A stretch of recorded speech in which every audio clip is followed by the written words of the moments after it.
Very good afternoon to all of you student. मैं अपनी एक स्टूडेंट रश्मि जो कि दिल्ली से हैं, जिनका मॉक इंटरव्यू लेने जा रहा हूं दिल्ली डिस्ट्रिक्ट कोर्ट जेजे के लिए। आप मॉक इंटरव्यू सुने, इससे बेनिफिट उठाएं। अगर ऑनलाइन या ऑफलाइन मॉक इंटरव्यूज़ देने हैं तो मेरा नंबर है 7503235358। आप मुझसे कांटेक्ट कर सकते हैं। ओके रश्मि, आप सबसे पहले बताइए कि आपने कब सोचा कि आपको डिस्ट्रिक्ट कोर्ट में या जेजे के प्रोफाइल के लिए या इस तरह के टाइपिंग के बाद जॉब के लिए प्रिपेयर करना स्टार्ट करना है।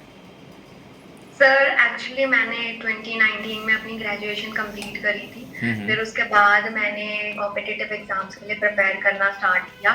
फिर मैंने अपने 2023 में बैचलर ऑफ एजुकेशन करी। फिर उसके साथ साथ 2024 में इसका फॉर्म मेरे को दिखा। फिर उसके बाद मेरी जो स्किल्स है वो ऑलरेडी और जो टाइपिंग स्पीड है वो दोनों अलाइन कर दी है इस रोल से। तो मैंने फॉर्म फिल किया and I am on this attire for interview.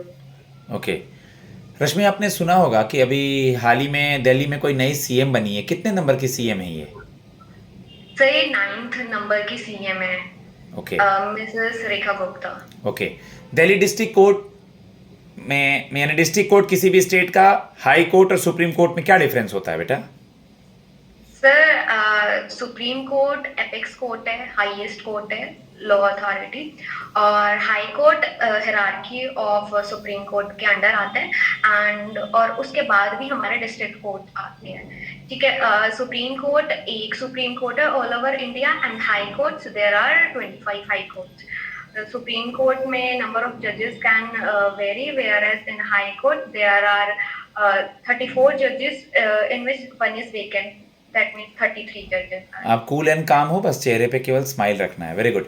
Constitution के बारे में कुछ बताएंगे, हमारे भारत के कॉन्स्टिट्यूशन संविधान के बारे में?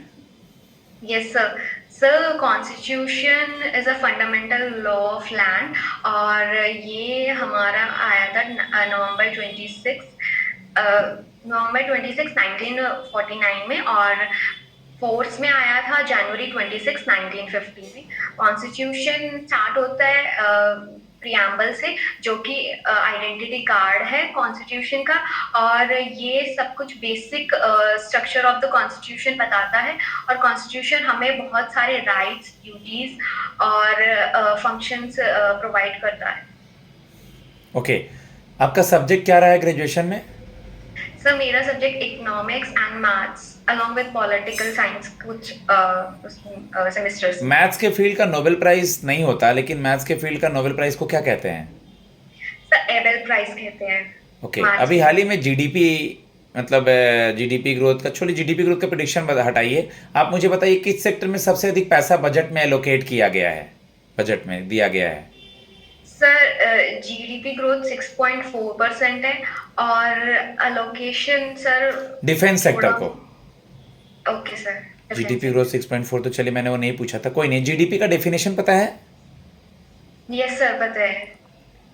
Sir GDP is the goods and services which are produced by a particular person in one country. This is all. Yeah, the production of goods and services within the domestic territory of a nation within the financial year is known as GDP. आप political science के student हैं, कुछ आपको theory वगैरह कुछ political science से related चीज़ों को पढ़ा है? Yes sir. Sir political science मेरे कुछ एक दो सेमेस्टर्स में रहा है, पब्लिक ओपिनियन लाइक दिस। चलिए मान लीजिए कि आप पॉलिटी के स्टूडेंट हैं, आप डिस्ट्रिक्ट कोर्ट के जेजे में हम आपको ले रहे हैं, तो पॉलिटिकल साइंस में कुछ ऐसे चीज़ें पढ़ाई जाती हैं जिससे व्यक्तित्व डेवलप होता है और बहुत तरह की चीज़ें होती हैं, नेशनल इंटरनेशनल, तो आप उसके किस चीज़ का यूज़ यहाँ करेंगी? सर इसमें मैं बेसिकली जो सबसे पहले मेरे जो फंडामेंटल राइट्स है वो बहुत अच्छे से इम्प्लीमेंट होते हैं और मैं उसके बारे में अवेयर होंगी, तो औरों को भी हेल्प कर पाऊंगी किसी भी अपने सराउंडिंग में। Second thing is fundamental duties, जो कि मैं एक अवेयर सिटीजन होने के लिए मैं खुद भी उस चीज़ को फॉलो करूंगी और औरों को भी मैं इम्प्रेस करूंगी और मैं उनको आगे हेल्प करूंगी कि वो उन चीज़ को फॉलो करें। सर थर्ड थिंग इज, अगर कहीं भी मेरे एथिकल इश्यूज वगैरह है मतलब मेरे को कभी भी कोर्ट में दिखे तो मैं उसको अपने एथिकल कंडक्ट के अकॉर्डिंग मैं उसको इम्प्लीमेंट। दिल्ली डिस्ट्रिक्ट कोर्ट में मान लीजिए कहीं भी हम आपकी पोस्टिंग दे देते हैं और दिल्ली में बहुत क्राउड है, वुमेन सेफ्टी का इशू है, कैसे मूवमेंट करेंगी और कैसे वर्कलोड को भी हैंडल करेंगी? Sir sorry sir, please repeat. Movement करना, आना जाना, डेली का ट्रैवल और ऑफिस वर्क का बर्डन कैसे हैंडल करेंगी? सर मैं 2019 में जब मैं कॉलेज कर रही थी तो मैं अपनी कोचिंग भी हैंडल करती थी साथ के साथ। और मेरे जो ट्रैवल थी वो मैं 8 बजे मैं रात को मैं घर पे आती थी, तो मैं ये यूज टू मूव दिल्ली की सिटीजन होने के बाद। और यहाँ पे अच्छी फैसिलिटीज भी है, ट्रांसपोर्टेशन फैसिलिटीज और मेट्रो फैसिलिटीज भी है, जो कि मेरे को बहुत हेल्प करेगी आगे इन फ्यूचर में। और मैं मल्टीटास्किंग गर्ल भी हूँ और टाइम मैनेजमेंट भी बहुत अच्छे से कर लेती हूँ, तो सर मेरे लिए बहुत इजी रहेगा और मैं यूज टू बी हूँ तो। Good, very good. आपकी हॉबी क्या है? सर मेरी hobbies diary writing and introspection. Okay, introspection में क्या करती हैं आप? Sir, introspection is basically self-reflection on the thoughts, emotions and well-being. इससे सर हम अपने पास्ट एक्सपीरियंस को एनालाइज करके और कहाँ कहाँ चीज़ें हमें इम्प्रूव करनी है वो एनालाइज करके फ्यूचर में ग्रोथ के लिए चाहते हैं। करंट में कुछ न्यूज़पेपर वगैरह ये सब चीज़ देखा है क्या? हाल में कोई ऐसा इंपॉर्टेंट न्यूज़ जो आप कुछ बताना चाहेंगी मुझे, या मैं पूछूं? यस सर, सर आज ही के न्यूज़पेपर में आई थी सर डिफेक्शन के ऊपर, विप स्पेशली।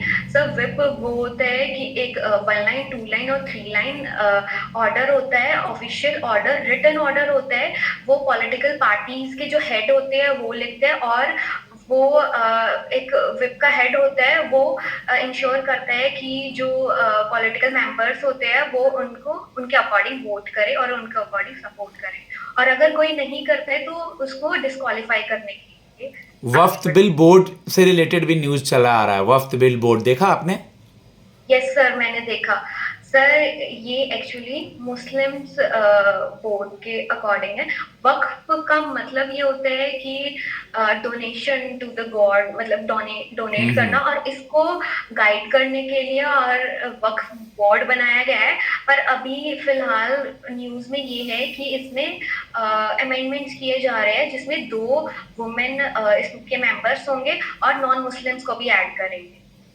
ओके, जैसा कि हमें पता है कि कुछ ऐसे इंडिया में स्टेट्स हैं जहां arm force special power act अब सफा लगाया जाता है, ठीक है? तो ये arm force special power act क्या है बेटा? The armed force special power act ये एक एक्ट है जिसमें आर्म्ड फोर्सेस को, स्पेशली द आर्मी फोर्सेस को, उनको एम्पावर करते हैं, उनको स्पेशल पावर्स दी जाती है ताकि वो जो पीसफुल मतलब इम्प्लीमेंटेशन करे लोगों का, और जो इलीगल एक्टिविटीज है, जो टेरर एक्टिविटीज है, उनको कम करे। ठीक है गाइस, तकरीबन 8.5 मिनट का इंटरव्यू हो चुका है। वहाँ खैर बहुत ही कम देर का होगा, बट प्रैक्टिस ज़रूरी है और स्टूडेंट के कॉन्फिडेंस, नॉलेज सब कुछ बढ़िया है। ऐसे ही प्रैक्टिस करें आप लोग और हर चीज़ों पे कमांड करें, सब्जेक्ट हो, करंट अफेयर्स हो, आपका ड्रेसिंग सेंस, बोलने की शैली वगैरह। अगर आप मुझसे कांटेक्ट करना चाहते हैं, मेरा नंबर है 7503235358। अभी JCA के एग्ज़ाम्स भी हैं 13 को, बट इंटरव्यू को ना रोकें, प्रैक्टिस करते रहें, आगे बढ़ें। और सबसे ज़रूरी चीज़ है कि आप क्या अटायर पहन के जा रहे हैं, कितना कॉन्फिडेंस है, आई कांटेक्ट पैनल के साथ रखना, इधर उधर ना देखना, पैनल में मैम सर हों तो दोनों को ग्रीट करना, हर पहलू पे काम करना ज़रूरी है। धन्यवाद।